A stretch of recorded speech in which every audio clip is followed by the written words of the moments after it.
Hello. तर आपण आपल्या जॉमेट्रीच्या लेसनमधला पुढचा पार्ट आज पाहणार आहोत आणि तो आहे basic proportionality theorem. Basic proportionality theorem. तुम्ही प्रपोर्शन, रेशो अँड प्रपोर्शन ह्या गोष्टी शिकलेला आहात. त्याच्यामध्ये तुम्ही पाहिलंय की एक इनव्हर्स प्रपोर्शन असतं आणि एक डायरेक्ट प्रपोर्शन असतं. त्याच्यामधलंच आपल्याला एक पाहायचं आहे की समजा ही गोष्ट आहे 2/4 हा माझा एक फ्रॅक्शन आहे किंवा रेशो आहे. तर मला ते is equal to 8 something upon 8 असं असेल तर ह्या चौकोनात कोणता नंबर फिल केला जाईल? तर करेक्ट आहे, 4 दुने 8, 4 इंटू 2 केल्यावर मला 8 भेटतं. सो मला 2 इंटू 2 केलं तर मला इथे 4 भेटेल. तेव्हा आपण असं म्हणतो की 2:4 आणि 4:2 हे दोन रेशो प्रपोर्शनमध्ये आहेत असं आपण म्हणतो. आणि ह्याच प्रपोर्शनचा वापर करायचा आहे आपल्याला या बेसिक प्रपोर्शनॅलिटी थेरममध्ये. याचाच शॉर्ट फॉर्म BPT असा देखील केला जातो. Basic proportionality theorem, BPT. Okay, so आपण त्याच्या स्टेटमेंटकडे जाऊयात. सो थेरम, तर स्टेटमेंट काय आहे त्या थेरमचं? तर स्टेटमेंट आहे, आधी आपण लिहून घेऊयात. If a line parallel to a side of a triangle, parallel to a side of a triangle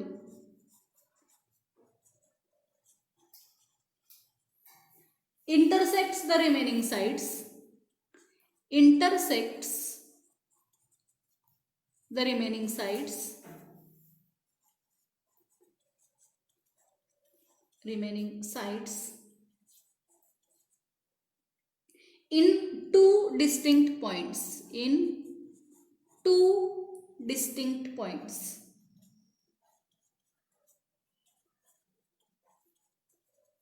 Then the line divides the sides, divides the sides in the same proportion, in the same proportion.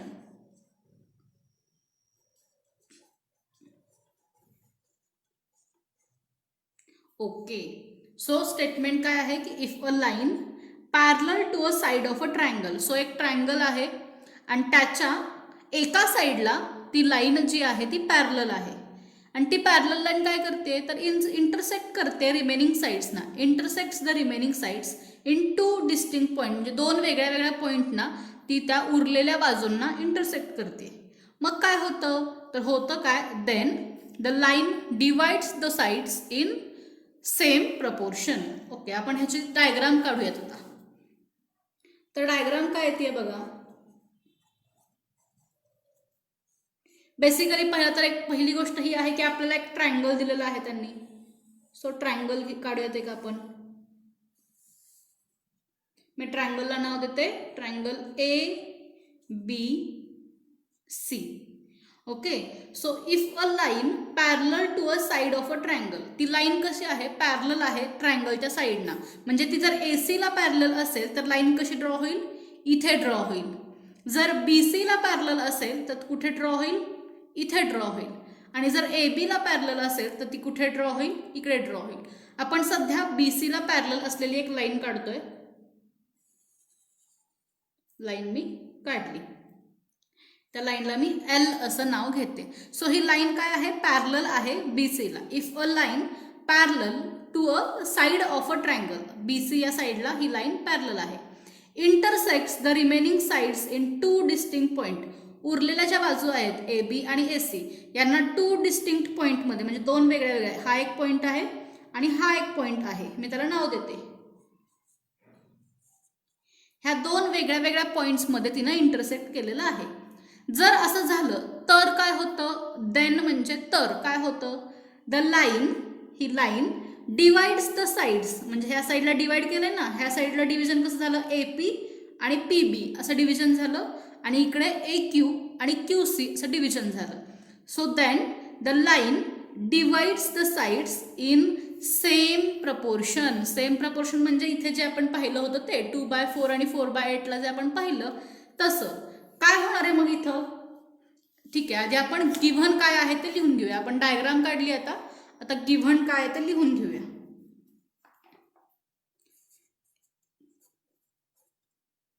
काय given? तर given काय की in triangle ABC, triangle ABC मध्ये काय आहे तर line L parallel आहे कोणाला? साइड बीसी ला. Line L is parallel to side BC. Line L intersect करते कोणाला? ए बी ला आणि ए सी ला. कुठे कुठे? तर पॉइंट पी आणि पॉइंट क्यू मध्ये रिस्पेक्टिव्हली. सो आपण लिहून घेऊयात. Line L intersects AB and BC and AC and AC, AB and AC in point P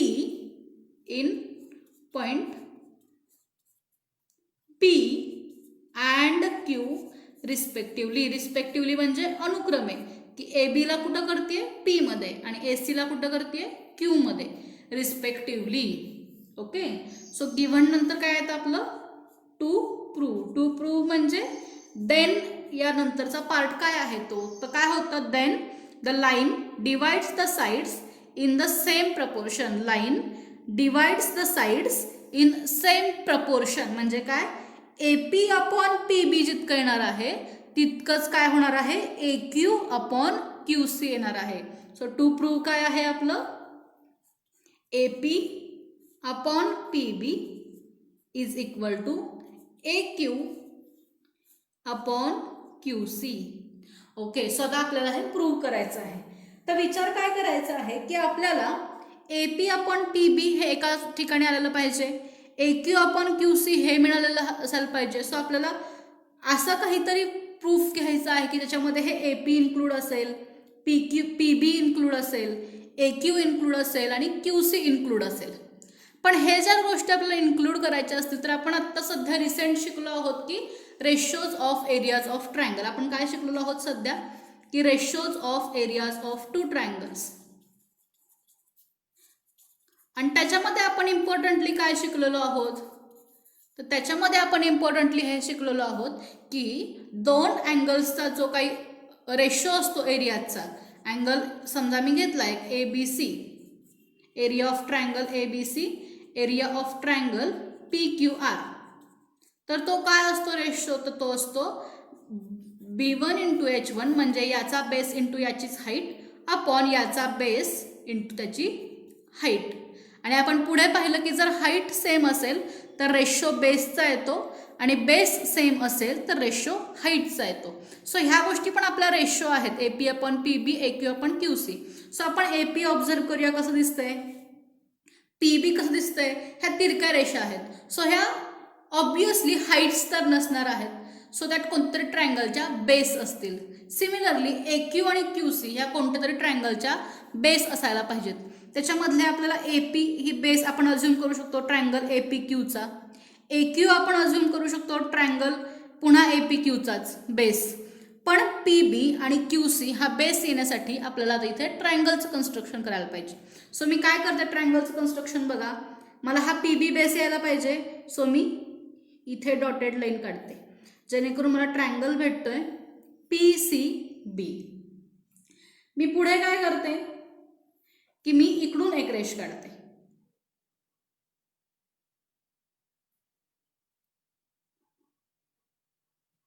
dotted line काढलेली आहे मी. सो जेणेकरून मला इकडे एक ट्रायंगल भेटेल ज्याचा बेस असेल QC. ओके, सो हे आपण कन्स्ट्रक्शन केलं. सो ते आपल्याला कन्स्ट्रक्शन अंडर लिहावं लागेल. कन्स्ट्रक्शन काय केलं कन्स्ट्रक्शन आपण? तर ड्रॉ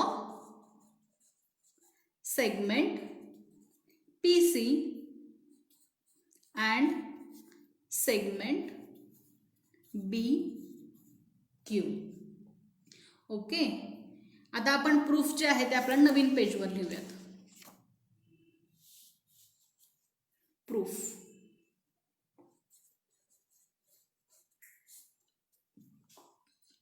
आता थोडंसं आपल्याला ऑब्झर्वेशन स्किल्स आपले करायचे आहेत. आधी आपण ह्या AP आणि PBचा विचार करूयात. AP साठी मला ट्रायंगल चूज करावा लागेल APQ, आणि PB साठी मी हा ट्रायंगल चूज करते. मी हा इकडचा ट्रायंगल चूज करते PBQ. मला हा एक ट्रायंगल भेटू शकतो, हा पण ट्रायंगल भेटू शकतो, पण मला काय होणार आहे, बेस घ्यायचा आहे ना, हा एक बेस घ्यायचा आहे, हा एक बेस घ्यायचा आहे. सो मला असे ट्रायंगल चूज करायचे आहेत ज्यांची हाईट सेम असेल. सो मी हा ट्रायंगल चूज केला APQ आणि PQB, कारण ह्या दोन्हींची हाईट ही सिंगल लाईन असणार आहे. कशी, ही जी गोष्ट आहे ती आपण दुसरीकडे लिहिण्याचा प्रयत्न करूयात, दुसरीकडे ड्रॉ करूयात. हा जो ट्रायंगल आहे तो मी असा धरते आणि ड्रॉ करते. सो बेसिकली ही एक स्ट्रेट लाईन आहे जी आहे माझी AB. हे असं बघा, हा ट्रायंगल मी ड्रॉ करते बेसिकली. सो ही स्ट्रेट लाईन आहे तशी, ही तिरकी रेष, ही एक उभी रेष इकडे, उभी नाही आहे ती ॲक्च्युली थोडीशी तिरकी आहे अशी, आणि ही एक माझी डॉटेड लाईन. सो झालं हे माझं Q. आता माझा जे APQ ऑब्झर्व करा. APQ ची हाईट काय असेल तर मला Q मधून P वर परपेंडिक्युलर टाकावं लागेल. तो काहीतरी असा येईल माझा. ही झाली माझी हाईट H1 APQ साठी. आता माझा BPQ ऑब्झर्व करा. BPQ ची हाईट काढणं म्हणजेच मला पुन्हा एकदा Q मधून परपेंडिक्युलर टाकावं लागेल AB याच लाईनवर. सो मी Q मधून परपेंडिक्युलर टाकणार म्हणजे ऑब्विसली पुन्हा तो हाच परपेंडिक्युलर येणार. सो माझी APQ ची हाईट जी आली आहे तीच हाईट आली आहे माझी PBQ ची. सो APQ आणि BPQ हे दोन ट्रायंगलची हाईट आहे ती समान आहे. ओके, इथे पहा, हे APQ याची हाईट म्हणजे मला Q मधून परपेंडिक्युलर टाकावं लागणार इकडे B वरती, असा येईल तो. मी ते रेड पेनने तुम्हाला दाखवते हाईट्स कशा येणार आहेत त्या. ही हाईट असणार आहे, APQ ची हाईट असणार आहे आणि BPQ ची पण हीच हाईट असणार आहे. सो हे ट्रायंगल्स कसे आहेत, हाईट सेम असलेले ट्रायंगल आहेत. जर हाईट सेम असेल तर एरियाचा रेशो काय असतो, तर तो असतो ratio of their bases. So triangle APQ and triangle BPQ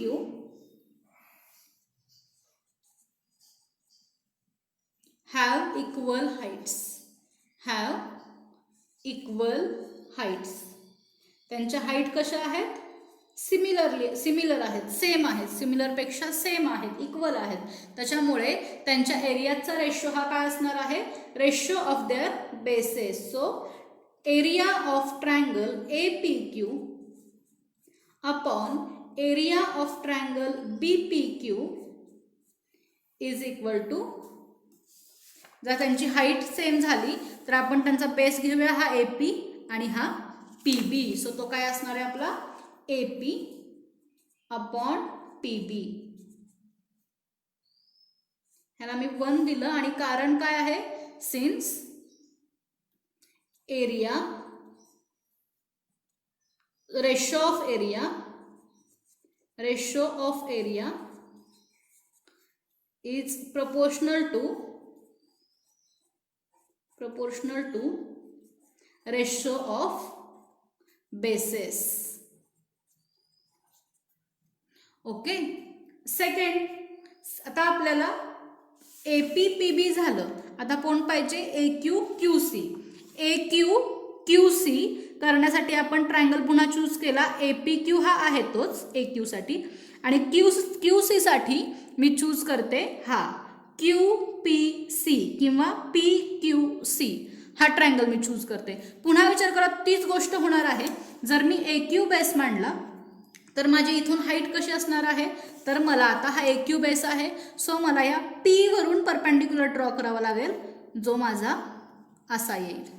आणि पुढचा जो माझा ट्रायंगल आहे हा CPQ किंवा PQC किंवा QCP, हा जो काही माझा हा ट्रायंगल दिसतो आहे याचा बेस, याची हाईट कोण असणार आहे, तर याची हाईट असणार आहे P मधून ड्रॉ केलेला परपेंडिक्युलर, आणि तो ऑब्विसली पुन्हा तीच सेम लाईन येणार. सो हा ट्रायंगल आणि हा ट्रायंगल यांची हाईट काय आहे, सेम आहे. सो कोणते ट्रायंगल आपण घेतलेले आहे, आपण ट्रायंगल पुन्हा एकदा घेतले,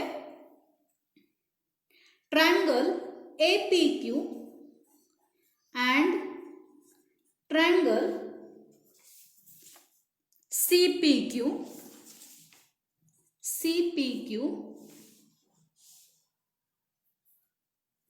have equal heights. So again काय झालं, again area of triangle APQ upon area of triangle BPQ यांचा रेशो काय झाला, हाईट सेम आहे म्हटल्यावर बेसचा रेशो असणार, बेस असणार आहे AQ upon QC, AQ upon QC. हे झालं आपलं 2. हेच रिझन इथे पण असणार आहे. सो आता ऑब्झर्व करा, आपल्याला AP अपॉन PB भेटलं, AQ अपॉन QC भेटलं, पण आपल्याला प्रूव्ह काय करायचं आहे, आपल्याला प्रूव्ह करायचं आहे की AP upon PB is equal to AQ upon QC. म्हणजे इक्वेशन 1 आणि इक्वेशन 2 मधली जी राईट हँड साईड आहे ती इक्वल आहे, हे मला प्रूव्ह करायचं आहे. जर मला ही साईड इक्वल आहे हे प्रूव्ह करायचं असेल तर ऑब्विसली मला आधी ह्या दोन साईड्स इक्वल आहेत हे प्रूव्ह करावं लागेल, कारण हे बरोबर हे आहे आणि मला हे बरोबर हे प्रूव्ह करायचं आहे. सो आधी जर मी हे बरोबर हे प्रूव्ह केलं तर हे बरोबर हे प्रूव्ह होईल. ऑब्झर्व करा, इथे इथे ट्रायंगल APQ आहे, इथे ट्रायंगल APQ आहे, इथे आहे BPQ, इथे आहे BPQ. BPQ नाही आहे, हे आपलं CPQ आहे, मी चुकून बी लिहिलंय, हे आहे आपलं CPQ. इथं लिहिलं होतं बरोबर मी CPQ. BPQ CPQ बघा बरं आपले कुठे आहेत, हे BPQ CPQ.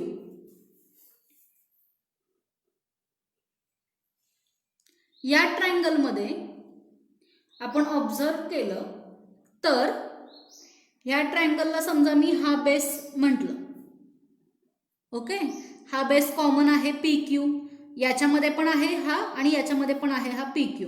सो माझी हाईट काय असणार आहे, तर माझी हाईट असणार आहे B वरून या लाईनवर ड्रॉ केलेला परपेंडिक्युलर. तो कसा येईल, असा येईल, करेक्ट. ट्रायंगल PQC मध्ये मी जर PQ बेस मांडला जो कॉमन आहे तर माझी हाईट काय असणार आहे, C वरून या लाईनवर ड्रॉ केलेला परपेंडिक्युलर. तो कसा असणार आहे, थोडासा बाहेर गेला माझा, पण तो असणार आहे असा, करेक्ट. हा परपेंडिक्युलर असणार आहे. परंतु लाईन L आणि लाईन BC ह्या कशा आहेत, ह्या पॅरलल आहेत. सो ही जितकी लेंथ, ह्याची जितकी उंची आहे, ही जितकी लेंथ आहे तितकीच लेंथ कोणाची असणार आहे, या पॉइंट रेषेची पण असणार आहे, कारण ह्या दोन गोष्टी कशा आहेत, पॅरलल आहेत. सो या ट्रायंगलची हाईट आणि या ट्रायंगलची हाईट पुन्हा कशी आली, समान आली. त्यांचा बेस तर सेम होताच, PQ हाच बेस होता, कोणाचा, ट्रायंगल PQB आणि ट्रायंगल PQC किंवा ट्रायंगल BPQ आणि ट्रायंगल CPQ. यांचा बेस तर PQ हा कॉमनच होता. आपण बोलत होतो हाईट बद्दल. या ट्रायंगलची हाईट असणार आहे इथून ड्रॉ केलेला परपेंडिक्युलर, या ट्रायंगलची हाईट असणार आहे इथून ड्रॉ केलेला परपेंडिक्युलर, आणि दोन्ही लाईन ह्या पॅरलल असल्यामुळे त्यांच्यामधलं जे हे डिस्टन्स आहे ते ऑल ओव्हर सेम असणार आहे. त्यामुळे ह्याची उंची आणि याची उंची समान असणार आहे. त्यामुळे PQB आणि PQC ह्या दोन्ही ट्रायंगलची हाईट सेम आहे आणि बेस पण सेम आहे. सो इन ट्रायंगल, मी लिहिते आता इथे, इन ट्रायंगल हा BPQ and triangle CPQ, PQ is common base. Correct आहे ना, PQ हा काय होता, कॉमन बेस होता. पहा इथे PQ हा माझा कॉमन बेस होता, आणि since line L is parallel to side BC, both triangles have equal heights. So base same आहे, हाईट सेम आहे. इथे पहा, बेस सेम आहे, हाईट सेम आहे, बेस सेम आहे, हाईट सेम आहे. सो हे 1/1 होणार. हा बेस समान असल्यामुळे, हाईट समान असल्यामुळे हे 1/1 होणार. म्हणजे हे b into h upon b into h असं होणार, कारण बेस सेम आहेत, हाईट सेम आहेत. सो ते b1 h1 b2 h2 होणार नाही. सो b इंटू h ची काहीतरी व्हॅल्यू येणार, b इंटू h ची काहीतरी व्हॅल्यू येणार. दोन्ही व्हॅल्यू समान असल्यामुळे म्हणजे 2/2 3/3 असं काहीतरी येणार. सो उत्तर काय येणार, इक्वल टू 1. म्हणजेच area of triangle ABC upon area of triangle PQR is equal to काय आलं माझं, 1 आलं. म्हणजेच काय होणार, area of triangle ABC upon area of triangle PQR ही व्हॅल्यू 1 आली आहे. सो ही व्हॅल्यू पण सेम असणार आणि ही व्हॅल्यू पण तीच येणार. So area of triangle ABC is equal to area of triangle PQR होणार. म्हणजेच दोन्ही ट्रायंगलचा एरिया काय आहे, समान आहे. केव्हा, जेव्हा बेस आणि हाईट दोन्ही ट्रायंगलची समान असते. सो काय झालं इथे आपलं, area of triangle BPQ is equal to area of triangle CPQ. आता ऑब्झर्व करा आपले 1 आणि 2, APQ आणि APQ सेम होतं, तीच गोष्ट आहे. इथे काय होतं, एरिया ऑफ ट्रायंगल BPQ आणि इथे आहे एरिया ऑफ ट्रायंगल CPQ. पण तेच आपण प्रूव्ह केलं की BPQ आणि CPQचा एरिया समान आहे. सो लेफ्ट हँड साईड ज्या आहेत त्या आपल्या काय झाल्या, सेम झाल्या. मी इथे लिहिते, या इक्वेशनला मी थर्ड इक्वेशन म्हणते. सो काय झालं, area of triangle APQ upon area of triangle BPQ is equal to area of triangle APQ upon area of triangle CPQ. कारण ह्या दोन गोष्टी तर समान आहेतच, कारण ती एकच गोष्ट आहे APQ APQ. पण BPQ आणि CPQ हे वेगळं वेगळं होतं. पण आपण इक्वेशन 3 मध्ये प्रूव्ह केलं की BPQ आणि CPQ ह्यांचा एरिया सेम आहे. सो ह्या दोन गोष्टी जर सेम झाल्या तर ऑब्व्हियसली APQ अपॉन BPQ म्हणजे काय आहे, APQ अपॉन BPQ म्हणजे आहे AP upon PB. AP upon PB is equal to, हे APQ अपॉन CPQ काय आहे, APQ अपॉन CPQ काय आहे, AQ अपॉन QC. सो काय आलं हे, AQ अपॉन QC. आणि आपल्याला हेच प्रूव्ह करायचं होतं, AP upon PB is equal to AQ upon QC. So from 1 and 2. Okay. So काय काय केलं बघा, बेसिकली आपण, आपला थेरम काय आहे की if a line parallel to a side of a triangle, if a line parallel to a side of a triangle intersects the remaining sides in two distinct points, then the line divides the side in same proportion. AP upon PB is equal to AQ upon QC. ते करण्यासाठी आपण काय केलं, ह्या दोन गोष्टी join केल्या जेणेकरून आपल्याला दोन ट्रायंगल भेटतील. आपण पहिल्यांदा ट्रायंगल अज्युम केला होता APQ आणि PQB. इथे AP आणि PB हे बेस आलेत, पण APQ आणि PQB ची हाईट सेम आहे. ही लाईन हाईट सेम आहे. सो रेशो आला बेसेसचा जो होता AP अपॉन PB. दुसऱ्यांदा आपण काय केलं, हा ट्रायंगल आणि हा PQC हा जो ट्रायंगल दिसतोय छोटा तो अज्युम केला आपण. तिथे काय झालं, तिथे हाईट आली ही लाईन आणि ती लाईन दोन्हीमध्ये पण कॉमन आहे. सो हाईट सेम असल्यामुळे पुन्हा रेशो आला बेसेसचा जो होता AQ अपॉन QC. इथंपर्यंत तर आपण आलो, रेशो सेम दाखवले, पण हे दोन्ही गोष्टी एकमेकांशी सेम आहेत हे दाखवण्यासाठी काय करावं लागेल, त्यांच्या लेफ्ट हँड साईड सेम आहेत हे दाखवावं लागेल. लेफ्ट हँड साईडला APQ रिपीटेडली आलेलंच होतं. प्रश्न उरला होता BPQ आणि CPQचा. आपण ऑब्झर्व केलं की BPQ आणि CPQ हे दोन पॅरलल लाईनच्या मध्ये असलेले ट्रायंगल आहेत. सो त्यांच्या हाईट सेम आहेत, त्यांचा बेस PQ हा कॉमन आहे, त्याच्यामुळे त्या दोन ट्रायंगलचा एरिया पण सेम आला. त्याच्यावरून आपल्याला हे शेवटचं जे काही आपली गोष्ट आहे रेशो सेम प्रपोर्शनमध्ये आहेत हे दाखवायचं होतं ते मिळालेलं आहे. Hence the proof. थँक्यू.